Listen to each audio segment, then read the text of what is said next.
పాకిస్తాన్ మీద ప్రేమతో, పాకిస్తాన్ ఐఎస్ఐ మీద భక్తితో ఇండియాలో రిలీజ్ అయిన సినిమాకు అదే పనిగా నెగెటివ్ రివ్యూసు, 1 స్టార్ రేటింగ్ ఇవ్వటం ఎప్పుడైనా చూసారా? Kashmir files, Delhi files, Bengal files పేరుతో మూవీస్ రిలీజ్ అయితే ఎంతోమంది దేశభక్తులు ఏడ్చారు. దేశ చరిత్రను తప్పుగా చూపిస్తున్నారు, బీజేపీకి అనుకూలంగా సినిమాలు తీస్తున్నారు అని పెద్ద ఎత్తున గగ్గోలు పెట్టారు. కానీ ధురంధర్ అనే సినిమా రీసెంట్గా బాలీవుడ్లో రిలీజ్ అయింది. అన్ని సినిమాల్లాగే ఇది మంచి మూవీగా రన్ అవుతోంది. కానీ ఇక్కడే ఒక వర్గం ఉడికిపోతోంది. సినిమాను సినిమాగా చూడాలి, కానీ రాజకీయాలు ఎందుకు అంటారా? ఇక్కడే అసలు రాజకీయం ఉంది. అదేంటంటే ధురంధర్ సినిమా ఒక కల్పిత కథతో తీసింది కాదు. ఇంతవరకు ఇండియాలో వచ్చిన అతిపెద్ద రియల్ హిస్టరీ బేస్డ్ మూవీగా దీన్ని చెప్పుకోవచ్చు. అంత పెద్ద నిజం ఏముంది అనుకుంటున్నారా? పాకిస్తాన్ ఇండియా మధ్య నిజమైన ఫ్రెండ్షిప్ ఎలా ఉంది అనే విషయాన్ని కళ్ళకు కట్టినట్లు చూపించారు. ఇప్పటి వరకు మన సినిమాల్లో, ముఖ్యంగా బాలీవుడ్లో, పాకిస్తాన్ కూడా ఒక ఉగ్రవాద బాధిత దేశంగా, పాకిస్తాన్ ఐఎస్ఐ ఇండియా రాతో కలిసి ఉగ్రవాదం మీద పోరాటాలు చేసే అతి మంచి దేశంగా మనకు చూపిస్తూ వచ్చారు. అదేం లేదు, అబద్ధం అంటారా? Ek Tha Tiger, Tiger Zinda Hai, Tiger 3, Pathaan, Agent Vinod, PK, Bajrangi Bhaijaan, Veer Zaara లాంటి సినిమాలు ఉన్నాయి. ఇంకా చెప్పుకుంటూ పోతే ఒక పెద్ద లిస్ట్ అవుతుంది. ఆఖరికి బాలీవుడ్ పైత్యం ఎక్కడి వరకు వెళ్ళిందంటే, మన క్రికెట్ టీం 1983లో ప్రపంచ కప్ గెలిచింది. దాని మీద తీసిన సినిమాలో కూడా ఇండియా కప్ గెలిస్తే బార్డర్లో ఇండియన్ జవాన్లు సంబరాలు చేసుకుంటే పాకిస్తాన్ మన కోసం కాల్పులు ఆపేసినట్లు చూపించారు. ఇలాంటి బాలీవుడ్లో ఒక పెద్ద చెప్పు దెబ్బ లాంటి సినిమా ఇప్పుడు వచ్చిన ధురంధర్. అంతగా ఏముంది ఈ సినిమాలో అంటే అసలు ఏం లేదు చెప్పండి. కాందహార్ విమానం హైజాక్, 2010లో పార్లమెంటుపై దాడి, 2008లో ముంబై తాజ్ హోటల్ పేలుళ్ళు, ఇండియాలో నకిలీ కరెన్సీ వెనుక ఎవరు దాగి ఉన్నారు, ఇలాంటి చాలా నిజాలను ఈ సినిమాలో చూపించారు. అది కూడా ఎక్కడా తగ్గకుండా, ఒక వర్గం చూస్తుందా చూడదా, పెట్టిన డబ్బులు వస్తాయా రావా, ఇలాంటి ఆలోచనలు లేకుండా జరిగింది జరిగినట్టు, ఉన్నది ఉన్నట్లు పచ్చి నిజాలను బయట పెట్టారు డైరెక్టర్. సినిమాలో కొంత అబద్ధం ఉంటుంది, కానీ అన్ని నిజాలే ఎలా ఉంటాయి అనుకునే వారికి, అసలు ఈ సినిమాను బాలీవుడ్ నెగిటివ్గా ప్రాపగండా చేసేంతలా ఏం నిజాలు ఉన్నాయి అని తెలుసుకునే వారి కోసమే ఈ వీడియో. ముందుగా ఈ సినిమా డైరెక్టర్ గురించి కొంతైనా చెప్పుకోవాలి. ఆదిత్య ధర్. ఉరి ది సర్జికల్ స్ట్రైక్స్ సినిమాతో దేశవ్యాప్తంగా సంచలనం సృష్టించిన ఇదే డైరెక్టర్ ఇప్పుడు ధురంధర్ సినిమాను తీశాడు. నిజానికి ఉరి సినిమా తర్వాత ఆదిత్య అశ్వత్థామ అనే తన డ్రీమ్ ప్రాజెక్టును తీయాలని చాలా ప్రయత్నించాడు, కానీ అది మధ్యలో ఆగిపోయింది. ఆ తర్వాత సంవత్సరాల తరబడి కష్టపడి ఈ ధురంధర్ మూవీని తీశాడు. ధురంధర్ మూవీ స్టోరీ గురించి కొద్దిగా తెలుసుకుందాం. భారతదేశానికి వ్యతిరేకంగా పాకిస్తాన్లో పనిచేస్తున్న ఉగ్రవాద నెట్వర్క్ల యొక్క మూలాలను ఛేదించటానికి ఒక భారతీయ గూఢాచారి చేపట్టిన అత్యంత రహస్య మిషన్ చుట్టూ తిరుగుతుంది. ముఖ్యంగా 1999 కాందహార్ హైజాక్ తరువాత 3 ఉగ్రవాదులను విడుదల చేయటం, దాని ఫలితంగా 2001లో పార్లమెంటు దాడి జరగటం వంటి రాజకీయ మరియు ఇంటెలిజెన్స్ వైఫల్యాలు ఇందులో హైలైట్ చేయబడ్డాయి. ఇంటెలిజెన్స్ బ్యూరో చీఫ్ అయిన అజయ్ సన్యాల్ రియల్ లైఫ్లో ఇప్పుడు మనకు కనిపిస్తున్న అజిత్ దోవల్ను ఆధారంగా డిజైన్ చేశారు. సో ఈ అజయ్ సన్యాల్ ప్రాజెక్ట్ ధురంధర్ను ప్రారంభిస్తాడు. భారతదేశానికి వ్యతిరేకంగా పాకిస్తాన్ కలలో కనిపించిన మనం అక్కడ ఉండాలనే లక్ష్యంతో ఈ మిషన్ మొదలవుతుంది. ఈ మిషన్ కోసం అజయ్ సన్యాల్ ఒక వ్యక్తిని ఎంపిక చేసి శిక్షణ ఇచ్చి పాకిస్తాన్లోని ఉగ్రవాద కేంద్రాలకు చొరబడేందుకు పంపుతాడు. అతను హంజా అలీ మజారీ అనే మారు పేరుతో పనిచేస్తాడు. ఆ తర్వాత అతను పాకిస్తాన్లోని ముఠాలో కలిసి ఏం చేశాడు అనేదే కథ. ఈ మొత్తం కథలో కొన్ని విషయాల గురించి ప్రత్యేకంగా తెలుసుకోవాలి. అందులో మొదటిది కాందహార్ విమానం హైజాక్. ఖాట్మండు నుంచి ఢిల్లీ వస్తున్న ఈ విమానాన్ని 5 టెర్రరిస్టు హైజాక్ చేశారు. వీరు భారతదేశంలో అరెస్ట్ అయిన 35 మంది ఉగ్రవాదులను, హర్కతుల్ అన్సార్ నాయకుడు సజ్జాద్ అఫ్ఘానీ డెడ్ బాడీని విడుదల చేయాలని, అలాగే డబ్బును కూడా ఇవ్వాలని డిమాండ్ చేశారు. అప్పటి భారత ప్రభుత్వం బందీలను విడిపించడం కోసం 3 ఉగ్రవాదులను విడుదల చేయాల్సి వచ్చింది. వీరు మౌలానా మసూద్ అజార్, ముస్తక్ అహ్మద్ జర్గార్, అహ్మద్ ఉమార్ సయీద్ షేక్. హైజాకర్స్ను డీల్ చేయటంలో ఇంటెలిజెన్స్ను మన ఇండియన్ గవర్నమెంట్ ఆపింది అని అప్పట్లో వివాదం అయింది. అప్పుడు అధికారంలో ఉన్నది బీజేపీ ప్రభుత్వం. అప్పుడు విడుదలైన మసూద్ అజార్ ఇప్పటికీ ఇండియాకు తలనొప్పిగా ఉన్నాడు. జైషే మహమ్మద్ అనే సంస్థను స్థాపించాడు. అప్పుడు హైజాక్ చేసిన 5 ఉగ్రవాదుల్లో ఒకడు సన్నీ అహ్మద్ ఖాజీ.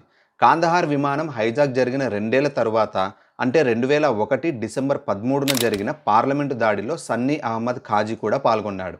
ఇదంతా నిజంగా జరిగింది. ఇక సినిమా విషయానికి వస్తే ఈ హైజాక్ తరువాత ఇంటెలిజెన్స్ చీఫ్గా ఉన్న అజిత్ దోవల్ లాంటి పాత్ర ఆవేశం నుంచి పుట్టిన ఆపరేషనే ఈ దురంధర్. ఇక ఈ సినిమాలో చూపించిన మెయిన్ విలన్ రెహమత్ డకైత్. ఇతని అసలు పేరు సర్దార్ అబ్దుల్ రెహమాన్ బలోచ్. కరాచీలోని లియారీ ప్రాంతంలో సుమారు 35 నుంచి 40 సంవత్సరాల పాటు సొంత ప్రభుత్వాన్ని నడిపిన నిజ జీవిత గ్యాంగ్స్టర్. రెహమాన్ డకైత్ లియారీలో భయాన్ని గౌరవాన్ని పొందటానికి క్రూరమైన చర్యలు తీసుకునేవాడు. ఉదాహరణకు అతని సొంత తల్లి తన శత్రువుతో అఫైర్ పెట్టుకుందని తెలిసినప్పుడు ఆమెను ఉరితీసి చంపేశాడు. ఈ సినిమాలో చూపించిన లియారీ ప్రాంతం కూడా నిజంగా పాకిస్తాన్లో ఉంది. ఇక మెయిన్ విలన్గా ఉన్న రెహమాన్ డకైత్కు పాకిస్తాన్లోని పాకిస్తాన్ పీపుల్స్ పార్టీ అండగా ఉండేది. ఈ అంశాన్ని కూడా సినిమాలో ధైర్యంగా చూపించారు. 2007లో రెహమాన్ డకైత్ హత్యకు గురైన బెనజీర్ భుట్టోకు సాంకేతికంగా చీఫ్ సెక్యూరిటీ ఆఫీసర్గా కూడా పనిచేశాడని తెలుస్తోంది. గ్యాంగ్స్టర్గా మాత్రమే కాకుండా రాజకీయంగా కూడా ఎదుగుతున్నాడనే కారణంగా పాకిస్తాన్ పీపుల్స్ పార్టీ నాయకులే అతన్ని చంపించారని కూడా కొన్ని రిపోర్ట్స్లో ఉన్నాయి. రెహమాన్ తన శత్రువులను చంపే విధానం చాలా ప్రత్యేకంగా ఉండేది. జనాలు ఎక్కువగా ఉన్న చోట అందరి ముందు అత్యంత క్రూరంగా చంపి భయాన్ని సృష్టించి లియారీ ప్రాంతంపై తన నియంత్రణను నిలుపుకునేవాడు. పాకిస్తాన్ యొక్క ఐఎస్ఐ సంస్థ రెహమాన్ డకైత్ వంటి గ్యాంగ్స్టర్లను తనకు ఫ్రెండ్లుగా ఉపయోగించుకొని దొంగ నోట్లను ముద్రించి ఆయుధాలను సరఫరా చేసి భారతదేశంలో దాడులకు కుట్రలు పన్నేది. 2008 ముంబై దాడుల ప్రణాళికలు కూడా ఇతని నెట్వర్క్లో పరోక్షంగా భాగస్వామ్యం అయ్యాయి. ఆగస్టు 9, 2009న ఎన్కౌంటర్లో రెహమాన్ డకైత్ మరణించడం కూడా నిజంగా జరిగింది. ఇక ఈ సినిమాలో ముంబై దాడులను ఎలా ప్లాన్ చేశారు, ఈ దాడుల ప్రణాళికలు పాకిస్తాన్లో ఎలా ప్లాన్ చేశారో సినిమాలో చూపించారు. ఉగ్రవాదులు తమ హ్యాండ్లర్లతో మాట్లాడిన నిజమైన ఫోన్ రికార్డులను కూడా ఈ సినిమాలో ధైర్యంగా చూపించారు. అలాగే ఈ సినిమాలో చూపించిన మరో నిజం ఎస్పీ చౌదరి అస్లాం ఖాన్. లియారీ గ్యాంగ్స్టర్లకు వ్యతిరేకంగా పోరాడిన నిజ జీవిత ఎన్కౌంటర్ స్పెషలిస్ట్ ఈయన రెహమాన్ డకైత్ను అణిచివేయడానికి ప్రయత్నించాడు. దురదృష్టవశాత్తు ఆయన జనవరి 9, 2014న ఒక ఆత్మాహుతి దాడిలో చనిపోయాడు. ఈ సినిమాలో చూపించిన మరో నిజం నకిలీ నోట్ల మాఫియా. 2009 నాటి నివేదికల ప్రకారం సుమారు 90,000 కోట్ల రూపాయల విలువ గల నకిలీ కరెన్సీ ఐఎస్ఐ ద్వారా దేశంలో చలామణిలో ఉండేది. కొన్ని అంచనాల ప్రకారం 2010-15 మధ్యలో 8 లక్షల కోట్ల నుంచి 13 లక్షల కోట్ల నకిలీ కరెన్సీ చలామణి అవుతుందని వార్తలు వచ్చాయి. ఇది ఇండియన్ ఎకానమీని చిటికలో క్రాష్ చేసేంత పెద్ద మొత్తం. దీని ఫలితంగా దొంగ నోట్ల ప్రింటింగ్ పాకిస్తాన్లో సజావుగా జరిగేది. ఏవి అసలు నోట్లో ఏవి దొంగ నోట్లో తెలియనంత పక్కాగా జరిగేది. నోట్ల రద్దు తర్వాత పాక్ ఆర్థిక వ్యవస్థ కొంతవరకు కుప్పకూలిపోయిందని చెప్పొచ్చు. ముఖ్యంగా పాకిస్తాన్లో భారత నకిలీ నోట్ల ముద్రణ సూత్రధారి అయిన పాక్ డాన్ జావిద్ ఖనాని నోట్ల రద్దు ప్రకటించిన నెలకే ఒక బిల్డింగ్ పై నుంచి దూకి ఆత్మహత్య చేసుకున్నాడు. ఈ పరిణామాలు నకిలీ కరెన్సీ నెట్వర్క్పై నోట్ల రద్దు ప్రభావం ఎంత ఉందో మనం అర్థం చేసుకోవచ్చు. అంటే ఇండియాలో నోట్ల రద్దు వెనుక పాకిస్తాన్ మరియు ఐఎస్ఐ కలిసి చేసిన నకిలీ నోట్ల కుట్ర ఉంది. ఇక దురంధర్ సినిమాలో చూపించిన మరో నిజం డి లారూ కంపెనీ కుంభకోణం. భారత కరెన్సీకి సెక్యూరిటీ థ్రెడ్లను సరఫరా చేసిన బ్రిటిష్ కంపెనీ డి లారూ పాకిస్తాన్కు కూడా అదే సామాగ్రిని సరఫరా చేస్తోందని భారత ఇంటెలిజెన్స్ ఏజెన్సీలు 2010లో కనుక్కున్నాయి. 2004లో ఈ కాంట్రాక్టును అప్పటి ఆర్థిక మంత్రి పి చిదంబరం ఆమోదించారు. అయితే కాంట్రాక్ట్ పొందే సమయానికి కంపెనీకి ముద్రించే పేటెంట్ లేదు. దీని వెనుక ఆర్థిక మంత్రి పి చిదంబరం మరియు మాజీ ఆర్థిక కార్యదర్శి అరవింద్ మాయారాంలకు లింకులు ఉన్నాయని ఈ సినిమాలో చూపించారు. నిజంగా చరిత్రలో కూడా ఇది ఒక వివాదంగా ఉంది. 2012లో ఆర్థిక శాఖ కార్యదర్శి అయిన అరవింద్ మాయారాం ఆ కంపెనీపై నిషేధం ఎత్తివేయడానికి సిఫార్సు చేసి కాంట్రాక్టును రెన్యువల్ చేయించారనే ఆరోపణలు ఉన్నాయి. ఈ విషయంపై సిబిఐ 2023లో ఎఫ్ఐఆర్ దాఖలు చేసి అతని ఇంటిపై దాడులు చేసి కొన్ని విలువైన పత్రాలను స్వాధీనం చేసుకుంది. ఇలాంటి నిజ జీవిత సంఘటనలను ఈ సినిమాలో చూపించారు. అరవింద్ మాయారాం ఆ తరువాత కాలంలో రాహుల్ గాంధీ భారత్ జోడో యాత్రలో పాల్గొన్నారు. ఇక ఈ సినిమాలో చూపించిన హైలైట్ నిజం లతీఫ్ విడుదల. 2010లో సోనియా ప్రభుత్వం మన భద్రతా దళాలు పట్టుకున్న 25 మంది ఉగ్రవాదులను పాకిస్తాన్ సరిహద్దు వరకు తీసుకెళ్లి విడిచిపెట్టింది. అలా విడుదలైన వారిలో లతీఫ్ అనే ఉగ్రవాది ఆ తరువాత కాలంలో పఠాన్కోట వద్ద జరిగిన ఉగ్రవాద దాడికి మూల సూత్రధారి అయ్యాడు. ఇలా ఉగ్రవాదులను విడిచిపెట్టడానికి కారణమేంటో తెలుసా? ఉగ్రవాదులతో మంచి స్నేహపూర్వక వాతావరణంలో చర్చలు జరపాలి అనే ఐడియాతో వదిలేశారు. అప్పటి యూపీఏ ప్రభుత్వం ఉగ్రవాదులతో చర్చలు జరపడం కోసమని ఈ చర్యను తీసుకుంది.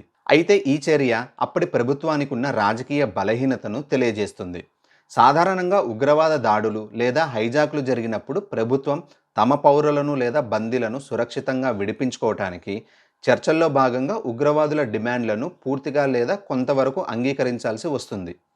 అయితే 2010లో లతీఫ్తో సహా 25 మంది ఉగ్రవాదులను విడుదల చేయటం అనేది హైజాక్, దాడులు చేయటం వంటి బెదిరింపులు లేకుండా కేవలం చర్చల కోసం తీసుకున్న నిర్ణయంగా అప్పటి సోనియా ప్రభుత్వం చెప్పింది. ఇది చరిత్రలో నిజంగా జరిగిన నిజం. ఇలాంటి చర్యల కారణంగానే సోనియా ప్రభుత్వం ఉన్నప్పుడు పాకిస్తాన్ ఎంత పచ్చగా ఉండేదో, అంటే పాకిస్తాన్కు ఎంత సులభంగా ఉండేదో, ఆ తరువాత మోదీ ప్రభుత్వం వచ్చాక పాక్ ఆర్థిక ఇబ్బందులు ఎలా ఎదుర్కొంటుందో మనం తెలుసుకోవచ్చు. ఇలా ఒకటి కాదు, రెండు కాదు, ఎన్నో నిజాలను ధురంధర్ సినిమాలో చూపించారు. కొన్ని చోట్ల ఒరిజినల్ ఆడియోలను కూడా చూపించి ఐఎస్ఐకి సానుకూలంగా ఉన్న కథనాలతో నిండిపోయిన మొత్తం బాలీవుడ్ వ్యవస్థను ధురంధర్ డిస్టర్బ్ చేసింది. బాలీవుడ్ సూపర్ స్టార్ హృతిక్ రోషన్ కూడా మొదట ఈ సినిమాపై వ్యతిరేక వ్యాఖ్యలు చేసి ఆ తర్వాత సినిమా బాగుందంటూ మరో పోస్ట్ పెట్టాడు. ఇక బాలీవుడ్లోని చాలామంది పెద్దలు, రివ్యూ ఛానల్స్ ఈ సినిమాపై నెగటివ్ కామెంట్స్, 1 స్టార్ రేటింగ్తో సినిమాను ఇబ్బంది పెట్టాలని చూశారు. ఈ సినిమాలో ఉన్నవి కేవలం కల్పితాలు, కావాలనే రాజకీయం చేస్తున్నారు, ఇదంతా బీజేపీ పని అనేవారికి సౌదీ అరేబియా, ఖతార్, ఒమన్ లాంటి దేశాలు సమాధానం చెప్పాయి. ధురంధర్ సినిమా పాకిస్తాన్కు వ్యతిరేకంగా నిజాలను చూపించిందని గల్ఫ్ దేశాలు ఈ సినిమాను బహిష్కరించాయి. సో ఈ సినిమాలో చూపించిన చాలా విషయాలు నిజంగా జరిగిన సంఘటనలను తీసుకొని ఈ సినిమాను నిర్మించారు. ఈ మొత్తం వ్యవహారం జరుగుతున్నప్పుడు ఎక్కువగా కాంగ్రెస్ ప్రభుత్వం ఇండియాలో అధికారంలో ఉంది. ఇక కలెక్షన్స్ కోసం పాకిస్తాన్ను ఉగ్రవాదం అంటే ఏమిటో కూడా తెలియని దేశంగా, ఐఎస్ఐ అంటే ఒక గొప్ప సీక్రెట్ సర్వీస్ ఏజెన్సీ మాత్రమే కాకుండా ఇండియా కోసం ఇండియాతో కలిసి పనిచేసే మానవతా సంస్థగా చూపించే బాలీవుడ్లో ధురంధర్ పెట్టిన మంట ఇప్పట్లో చల్లారేలా లేదు. ఈ అంశంపై మీ అభిప్రాయాలను కామెంట్ రూపంలో తెలియజేయండి. మరో వీడియోతో మళ్ళీ కలుస్తాను. జై హింద్.